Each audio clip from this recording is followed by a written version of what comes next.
ಬ್ಯಾಂಕ್ನ ಚುನಾವಣಾ ಫಲಿತಾಂಶ ಪ್ರಕಟವಾಗಿದೆ. 4 ನಿರ್ದೇಶಕ ಸ್ಥಾನದ ರಿಸಲ್ಟ್ ಅನೌನ್ಸ್ ಮಾಡಲಾಗಿದೆ. ಬೆಳಗಾವಿ ಎಸಿ ಶ್ರವಣ್ ಕುಮಾರ್ ಅವರು ಫಲಿತಾಂಶವನ್ನ ಪ್ರಕಟ ಮಾಡಿದ್ದಾರೆ. ಈಗಾಗಲೇ ಜಾರಕಿಹೊಳಿ ಪೆನಲ್ನವರು ಗೆದ್ದು ಬಿಗಿದ್ದಾಗಿದೆ. ಆದರೆ ಹೋಲ್ಡ್ ಮಾಡಿದ್ರು ಕೆಲವು ನಿರ್ದೇಶಕ ಸ್ಥಾನಗಳದ್ದು. ಕಾರಣ ಹೈಕೋರ್ಟ್ ತಡೆ ನೀಡಿತ್ತು. ಈಗ ಅದಕ್ಕೆ ಸೂಚನೆಯನ್ನು ಕೊಟ್ಟಿದೆ. ಹೈಕೋರ್ಟ್ನ ಒಂದು ಸಲಹೆಯಂತೆ, ಅವರ ಒಂದು ಮಾರ್ಗದರ್ಶನದಂತೆ ಈಗ ರಿಸಲ್ಟ್ ಅನೌನ್ಸ್ ಮಾಡಲಾಗಿದೆ. ಇನ್ನು ಚುನಾವಣಾ ಅಧಿಕಾರಿಗಳೇನಿದ್ದಾರೆ ಅವರು ಗೆದ್ದಂತಹ ಅಭ್ಯರ್ಥಿಗಳಿಗೆ ಆ ಗೆಲುವಿನ ಪ್ರಮಾಣ ಪತ್ರವನ್ನು ವಿತರಣೆ ಮಾಡಿದ್ದಾರೆ. ಬೆಳಗಾವಿಯ ಎಸಿ ಶ್ರವಣ್ ಕುಮಾರ್ ಅವರು. ಬಹಳ ಕುತೂಹಲಕ್ಕೆ ಕಾರಣವಾಗಿದ್ದಂತಹ ಚುನಾವಣೆ ಇದು. ಪ್ರತಿಷ್ಠೆಯ ಕಾಳಗ ಇತ್ತಿಲ್ಲಿ.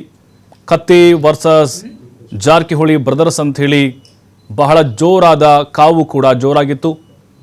ಜೊತೆಗೆ ಕತ್ತಿ ಸೌದಿ ಒಂದು ಬಣ ಆದರೆ ಜಾರಕಿಹೊಳಿ ಬ್ರದರ್ಸ್ ಒಂದೇ ಬಣದಲ್ಲಿ ಗುರುತಿಸಿಕೊಂಡಿದ್ರು.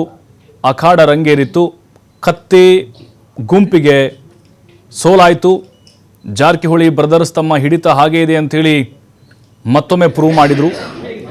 ನಿಪ್ಪಾಣಿ ತಾಲೂಕಿನ ನಿರ್ದೇಶಕರಾದಂಥ ಅಣ್ಣಾ ಸಾಹೇಬ್ ಜೊಲ್ಲೆ ಅವರಿಗೆ ಗೆಲುವಿನ ಪ್ರಮಾಣ ಪತ್ರವನ್ನು ವಿತರಣೆ ಮಾಡಿದರು. ಬೈಲಹೊಂಗಲ ನಿರ್ದೇಶಕರಾಗಿ ಮಹಾಂತೇಶ್ ದೊಡ್ಡಗೌಡರು ಗೆಲುವನ್ನು ದಾಖಲಿಸಿದ್ದಾರೆ. ಮಾಜಿ ಶಾಸಕರಾಗಿದ್ದಾರೆ ಮಹಾಂತೇಶ್ ದೊಡ್ಡಗೌಡರು. ಅವರು ಕೂಡ ಪ್ರಮಾಣ ಪತ್ರವನ್ನು ಇಸ್ಕೊಂಡ್ರು. ಕಿತ್ತೂರು ನಿರ್ದೇಶಕರಾಗಿ ನಾನಾ ಸಾಹೇಬ್ ಪಾಟೀಲ್ ಗೆಲುವಿನ ಪ್ರಮಾಣ ಪತ್ರವನ್ನು ವಿತರಣೆ ಮಾಡಲಾಯಿತು. ಹೈಕೋರ್ಟ್ ಸೂಚನೆಯಂತೆ ರಿಸಲ್ಟನ್ನು ಪ್ರಕಟ ಮಾಡಿದ್ದಾರೆ.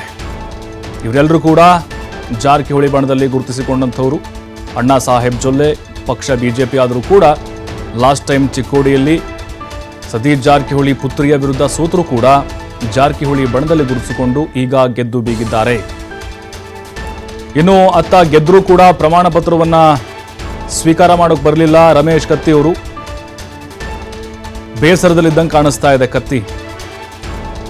ಇನ್ನು ಕತ್ತಿಯವರಿಗೆ ಭಾರಿ ಒಂದು ಮುಖಭಂಗ ಅಂತ ಹೇಳ್ಬೋದು. 16 ನಿರ್ದೇಶಕ ಸ್ಥಾನಗಳಿಗೆ ನಡೆದಂತಹ ಚುನಾವಣೆಯಾಗಿತ್ತಿದು. ಬಹುಮತಕ್ಕಿಂತ ಹೆಚ್ಚಿನ ಸ್ಥಾನಗಳಲ್ಲಿ ಜಾರಕಿಹೊಳಿ ಬ್ರದರ್ಸ್ ಅವರ ಬೆಂಬಲಿಗರು ಗೆದ್ದು ಬೀಗಿದ್ದಾರೆ ಮತ್ತು ಸ್ಥಳೀಯವಾಗಿ ನಮ್ಮದೇ ಅಲ್ಲಿ ರಾಜಕಾರಣ ನಡೆಯುವುದು ಅನ್ನೋದನ್ನು ಪ್ರೂವ್ ಮಾಡಿದ್ದಾರೆ.